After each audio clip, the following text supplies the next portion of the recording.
Hello guys, I'm sorry my camera's being weird today and I have not figured out why.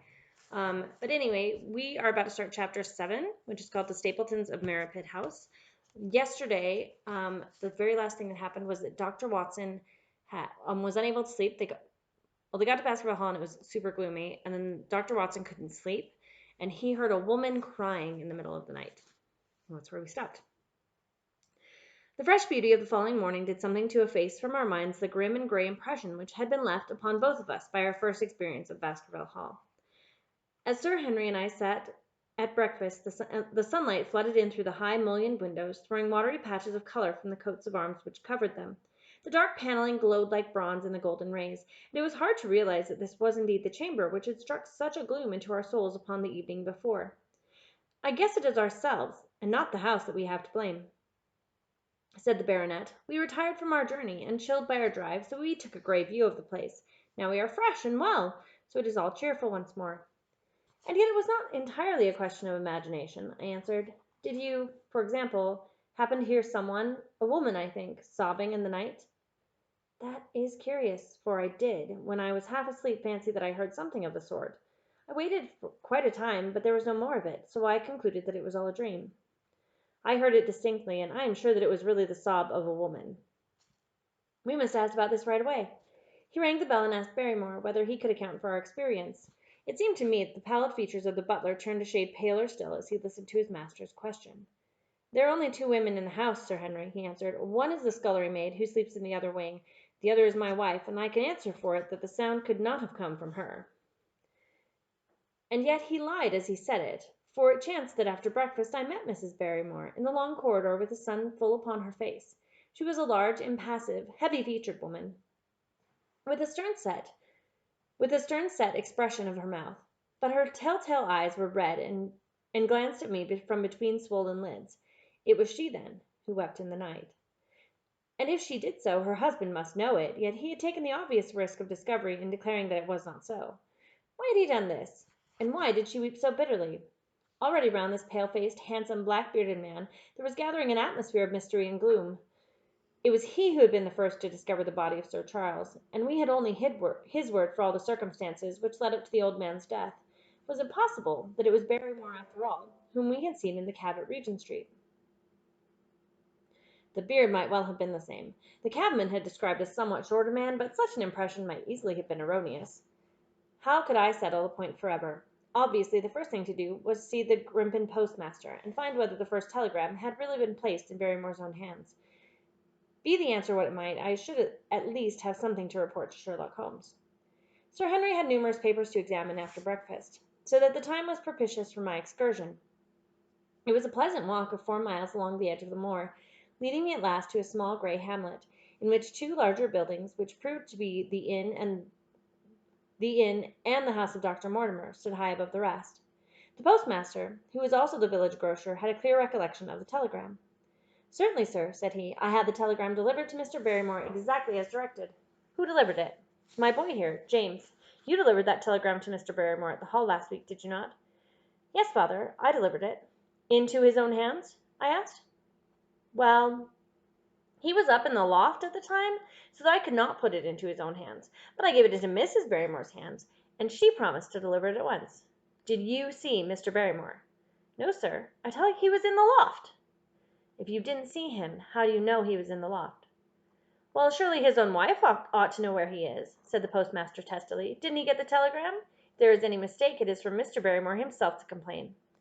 It seemed hopeless to pursue this inquiry any farther, but it was clear that in spite of Holmes' ruse, we had no proof that Barrymore had not been in London all the time. Suppose that it were so. Suppose that the same man had been the last to see Sir Charles alive, and the first to dog the new heir when he returned to England. What then?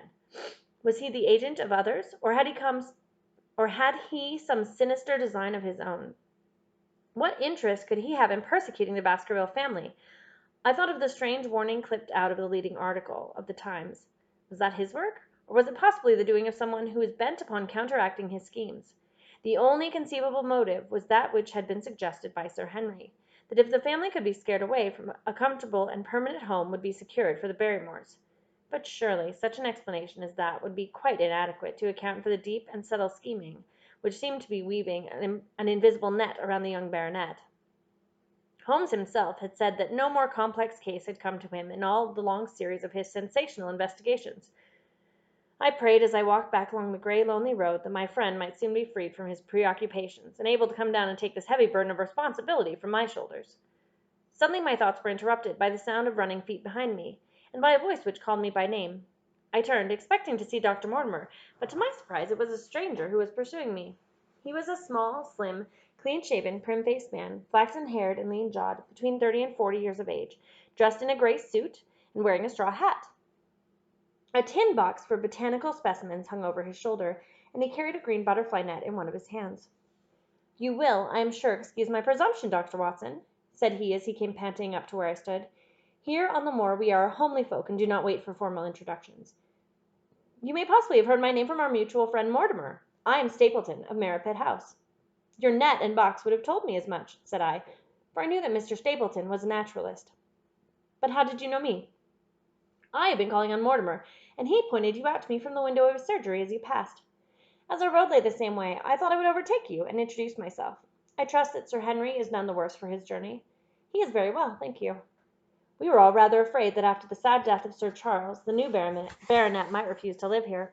It is asking much of a wealthy man to come down and bury himself in a place of this kind, but I need not tell you that it means a very great deal to the countryside. Sir Henry has, I suppose, no superstitious fears in the matter?" "I do not think that is likely." "Of course, you know the legend of the fiend dog which haunts the family?" "I have heard it." "It is extraordinary how credulous the peasants are about here.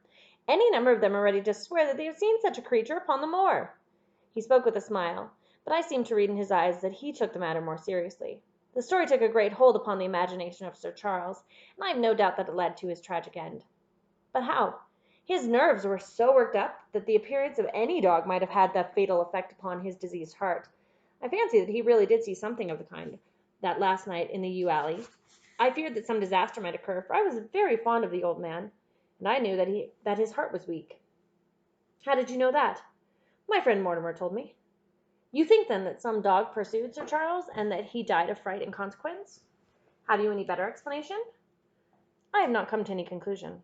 Has Mr. Sherlock Holmes—" The words took away my breath for an instant, but a glance at the placid face and steadfast eyes of my companion showed that no surprise was intended.